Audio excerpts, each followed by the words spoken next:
जय माता दी दोस्तों, आप सभी को नवरात्रि के चौथे दिन की हार्दिक शुभकामनाएं।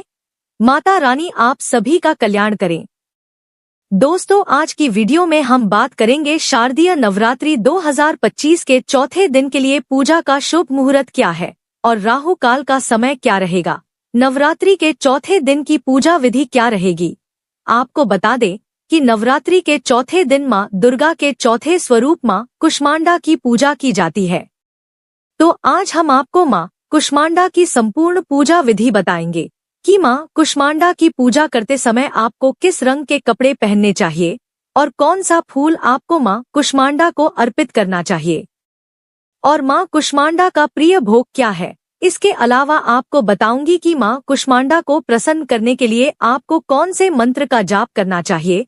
आपको बहुत ही छोटा और आसान सा मंत्र बताऊंगी और इसके अलावा मां कुष्मांडा की कथा भी सुनाऊंगी।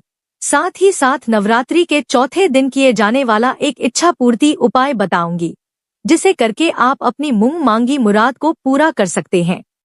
लेकिन वीडियो शुरू करने से पहले आपसे निवेदन है कि यदि वीडियो आपको थोड़ा सा भी अच्छा लगे तो कृपया एक बार लाइक अवश्य कर दीजिएगा, क्योंकि आपका एक लाइक हमारे लिए बहुत महत्वपूर्ण होता है।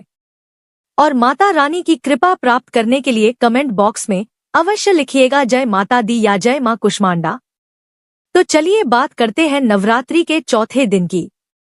दोस्तों, नवरात्रि के चौथे दिन देवी दुर्गा के कुष्मांडा स्वरूप की पूजा की जाती है। मां चंद्रघंटा को शांति, स्थिरता और साहस का प्रतीक माना जाता है। देवी कुष्मांडा अपने भक्तों के कष्ट, रोग, शोक, संतापों का नाश करती है। आपको बता दें कि कुष्मांडा का अर्थ होता है कुमड़ा। मां दुर्गा ने असुरों के अत्याचार से संसार को मुक्त कराने के लिए कुष्मांडा अवतार में प्रकट हुई। पौराणिक मान्यताओं के अनुसार देवी कुष्मांडा ने पूरे ब्रह्मांड की रचना की। ऐसी मान्यता है कि पूजा के दौरान उन्हें कुमड़े की बलि दी जाए तो वह प्रसन्न होती है। ब्रह्मांड और कुमड़े से उनका जुड़ाव होने के कारण ही माता का नाम कुष्मांडा पड़ा। दोस्तों, मां कुष्मांडा को अष्टभुजाधारी भी कहा जाता है, क्योंकि उनकी 8 भुजाएं हैं। उनके हाथों में धनुष, बाण, चक्र, गदा, अमृत कलश, कमल और कमंडल है। वहीं एक और हाथ में सिद्धियां और निधियों से युक्त जाप की माला धारण करती है और माता सिंह पर सवारी करती है। चलिए जानते हैं शारदीय नवरात्रि 2025 के चौथे दिन के शुभ मुहूर्त क्या है और राहु काल का समय क्या रहेगा।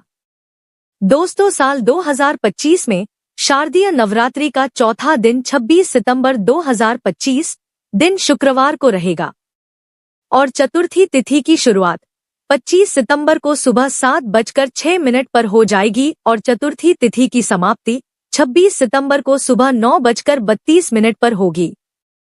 बात करें पूजा के शुभ मुहूर्त की तो सुबह की पूजा का शुभ मुहूर्त सुबह 6:11 से लेकर सुबह 9:12 तक रहेगा और शाम की पूजा का शुभ मुहूर्त शाम 4:43 से लेकर शाम 6:13 तक रहेगा और इस दिन अभिजीत मुहूर्त सुबह 11:48 से लेकर दोपहर 12:36 तक रहेगा और इस दिन सूर्योदय का समय सुबह 6:11 पर रहेगा और सूर्यास्त का समय शाम 6:13 पर रहेगा और इस दिन राहु काल का समय सुबह 10:42 से लेकर दोपहर 12:12 तक रहेगा।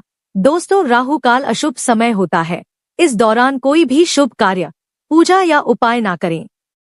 दोस्तों, नवरात्र के चौथे दिन माता कुष्मांडा की सभी प्रकार से विधि विधान से पूजा अर्चना करनी चाहिए। इस दिन भी सर्वप्रथम कलश और बाकी सभी देवी देवताओं की पूजा करें। तत्पश्चात आप एक लकड़ी की चौकी लें और उस पर स्वच्छ वस्त्र बिछाकर माता कुष्मांडा जी की प्रतिमा स्थापित करें। इस दिन पूजा में बैठने के लिए हरे रंग के आसन का प्रयोग करना बेहतर होता है और स्वयं नारंगी रंग के वस्त्र धारण करें। फिर माता को जल, फूल, माला, अक्षत, रोली आदि अर्पित करें और नवरात्र के चौथे दिन माता को मालपुआ का भोग लगाएं या इसके अलावा माता को पेठे का भोग अर्पित करें और इस दिन मां को प्रसन्न करने के लिए आप चमेली के फूल का प्रयोग कर सकते हैं या इसके अलावा आप मां को लाल रंग का पुष्प भी चढ़ा सकते हैं। इस दिन मालपुआ का भोग लगाने के बाद आप किसी ब्राह्मण को दान भी अवश्य करें, इससे आपकी हर प्रकार के विघ्न दूर होते हैं। तत्पश्चात आप धूप दीप जलाकर मां कुष्मांडा की कथा सुने और मंत्र जाप करें। इस दिन आप मां कुष्मांडा के मंत्र या देवी सर्वभूतेषु मां कुष्मांडा रूपेण संस्थिता नमस्तस्य नमस्तस्य नमस्तस्य नमो नमः का जाप कर सकते हैं, या इसके अलावा ओम ऐं ह्रीं क्लीं कूष्मांडाय नमः का जाप कर सकते हैं। आप कम से कम एक माला का जाप अवश्य करें। इसके बाद आप मां कुष्मांडा की आरती करके विधिवत पूजा को संपन्न करें। तत्पश्चात आप अपने हाथों में एक पुष्प लेकर और मां कुष्मांडा का ध्यान करते हुए अपनी मनोकामना बोले और इसके बाद आप यह फूल मां कुष्मांडा के चरणों में अर्पित कर दें। इससे आपकी जो भी मनोकामना है वह मां कुष्मांडा शीघ्र पूरी कर देगी। चलिए अब सुनते हैं मां कुष्मांडा की कथा, जो इस प्रकार है।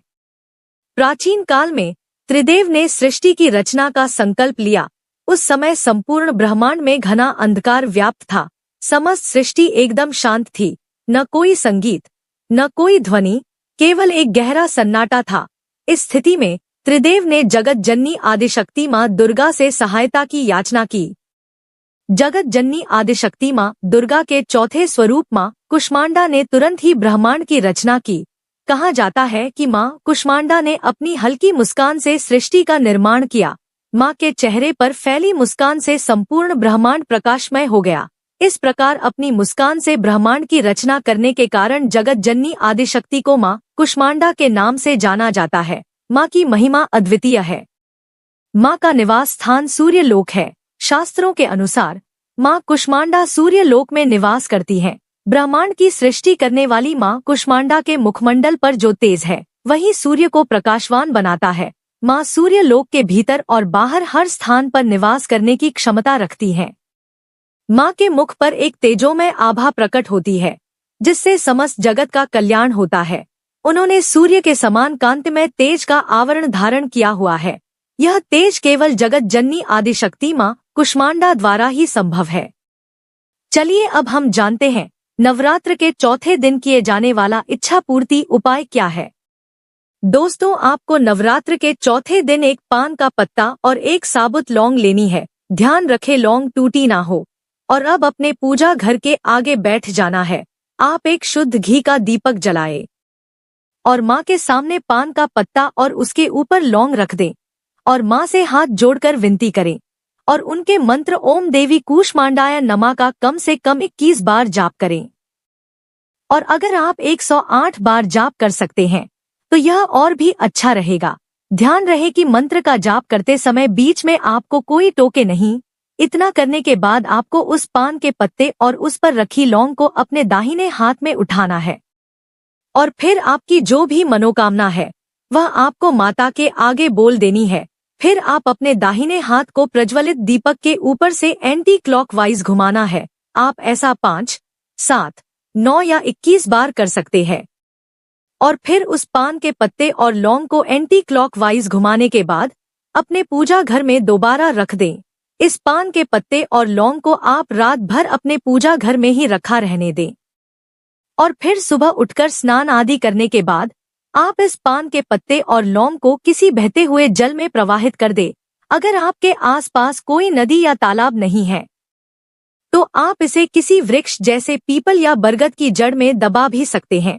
ध्यान रहे कि इस उपाय को करते समय आपको कोई टोके नहीं और यह उपाय अगर आप रात 8 बजे के बाद करते हैं तो और भी अच्छा रहेगा।